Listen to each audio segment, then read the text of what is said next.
कि प्यार कर गुनाह होता, प्यार हम त कैले बानी कि आज ले तुहार फोटो कदे जबे में धैले बानी, आज ले तुहार फोटो कदे जबे में धैले बानी, आज ले तुहार फोटो। प्यार कर गुनाह होता, प्यार कर गुनाह होता, कि नकिया तो हवे जैसे बाबूजी के हरी अखिया माई के हो, कि नकिया तो हवे जैसे बाबूजी के हरी अखिया माई के हो, कि ललना मोहावा चनवा सुरुजवता सगरो अंजोर भई। और साउंड के विशेष ध्यान रखो, बस सिटी ना मारे बाकी सब ठीक बैठेगा। अभी अभी अभी बढ़िया लगा, अभी नीमन लग रहा है। चलिए हम क्या करेंगे, यही में चलाएंगे बक्का। आवाज जाता ना हमारा, ठीक बा ठीक बस। अब ऐसे भी दरभंगा वाले खाली देखो तारीफ ना करे थे, वैसे भी दरभंगा के लोग बहुत दिलदार हैं।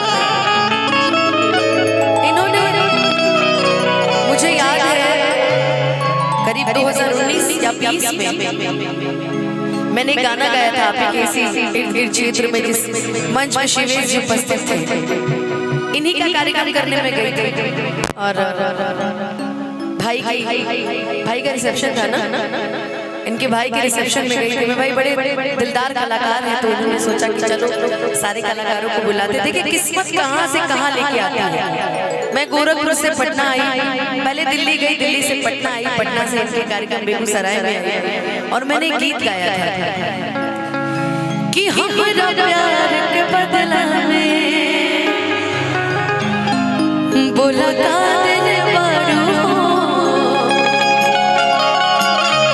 कि तू जब दिल बारू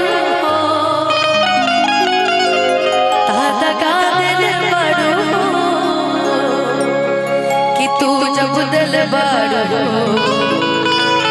ताता का दिल बारू कि दिल ना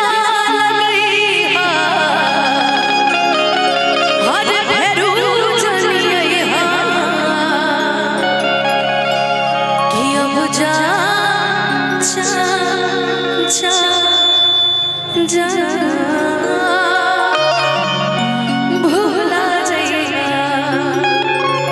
और इस गीत ने आप मुझे इतनी प्रसिद्धि दी, इतना प्यार दिया कि उसके बाद ही मैंने गाया था ले ला पुदीना,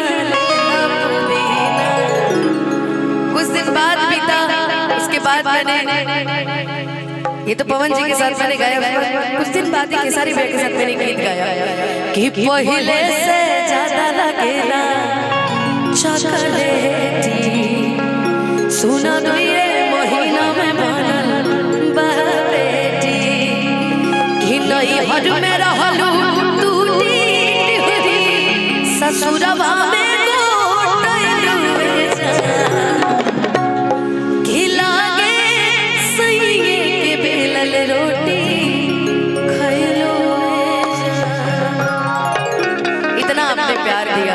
इतना आशीर्वाद दिया।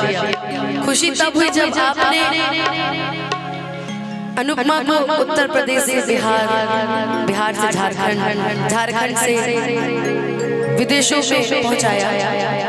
चाहे वो ये गाना हो कि कच कच मारा तरुआ पियर फराक वाली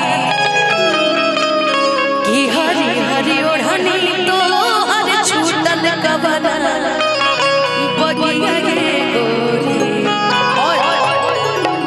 अभी चल रहा है हाल फिलहाल कि चढ़ जवानी बटे लागी बड़ी खराचा हमके बोले बाबा साथे परी पराचा कि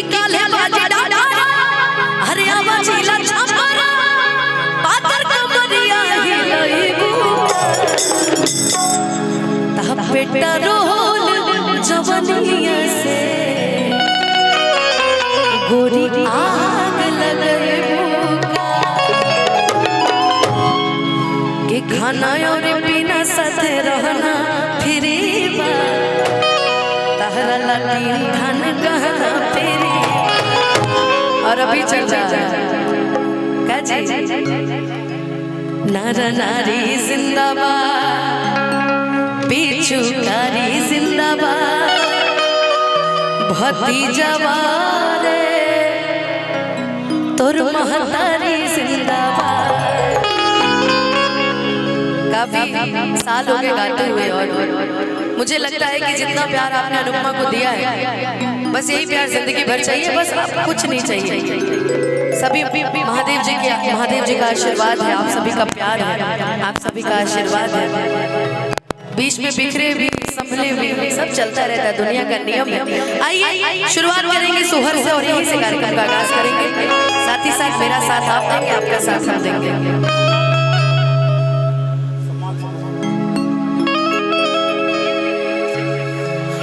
कि जुग जुग जिया सुलाना भवनवा के भाग जागल हो।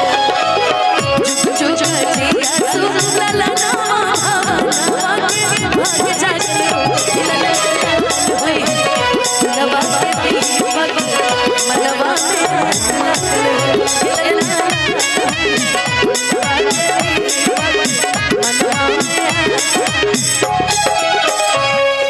वाले मॉनिटर में बढ़ाइए ना भैया।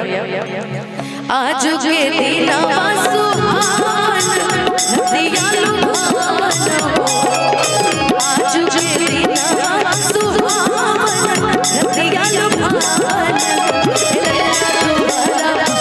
बजला बधैया मनवा उठे सो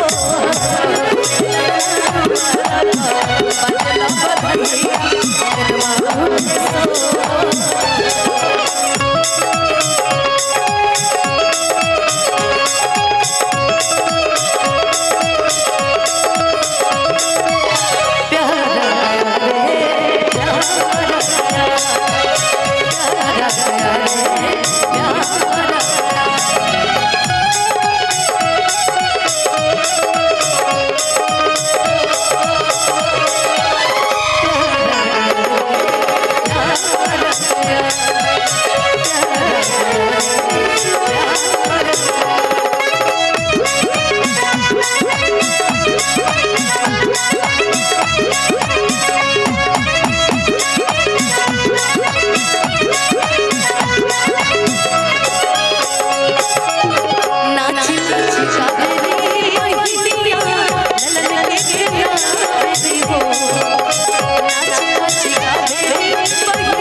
म्यूजिशियंस की आवाज बढ़ाने के लिए कहा था, मेरी घटा दिया आपने, अभी मेरी आवाज सुनाई नहीं दे रही है।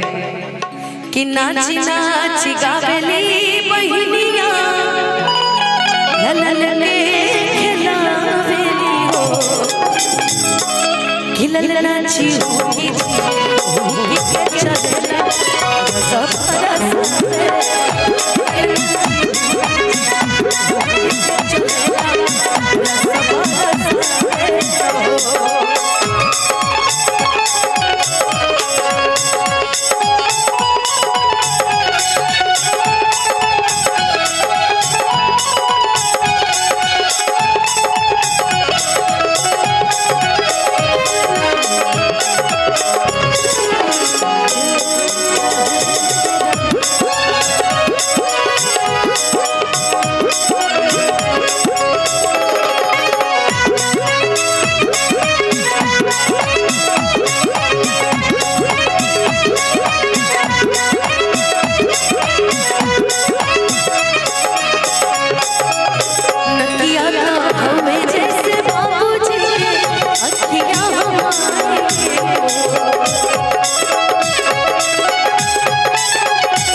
जो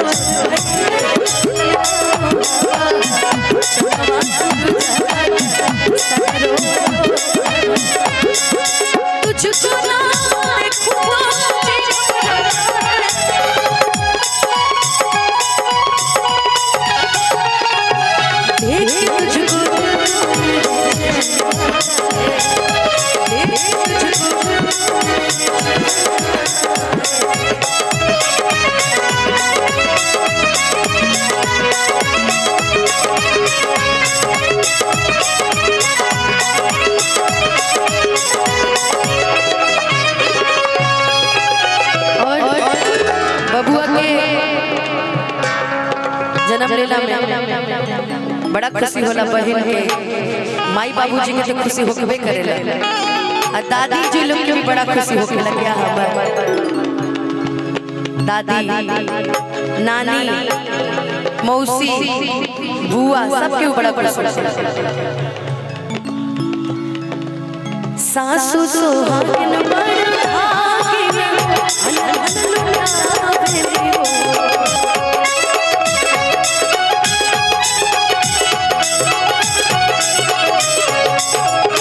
सासु सुहागन बड़ा भागिन अनहद लुटावे इनका दुबारा बजला भैया अंगनवा में सो।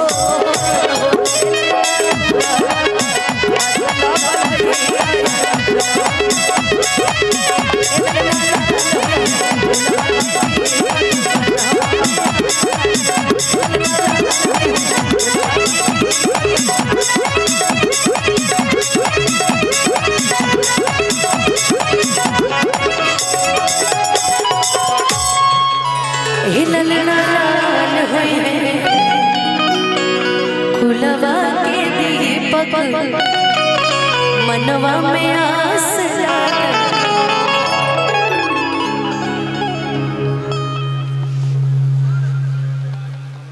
हेलो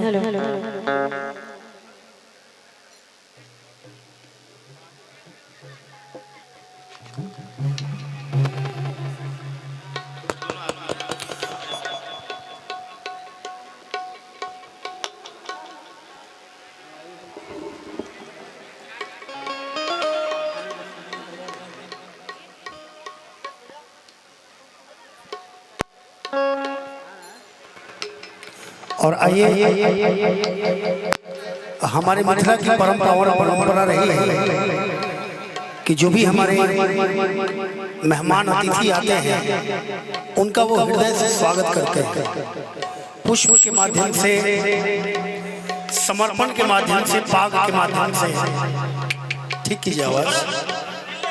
और इस परंपरा को निभाते हुए मैं चाहूंगा कि मैं जिस परिवार में आया हूं, हमारे परम प्रिय आशीष मुखिया जी और अन्नू मैडम जी जो उनकी धर्म पत्नी है, उनके दोनों पुत्रियों के इस शुभ मंडल में हम सभी कलाकार आए हैं। मैं चाहूँगा परिवार की तरफ से हमारे मुखिया जी और मिसेस मुखिया जी, आप लोग दोनों आइए। और शिवेश जी आपसे आग्रह रहेगा, क्योंकि आप तो मिथिला से बहुत हृदय से जुड़े हुए हैं, कि मेहमान जो हमारा होता है वो जान से प्यारा होता है। तो हमारे अतिथि देवों की भव की भावना ये मिथिलांचल में कूट कूट के भरी है। चूँकि आज आप कलाकार के रूप में नहीं, एक परिवार के सदस्य के रूप में आए हुए हैं, तो मैं आशीष यादव जी से आग्रह करूँगा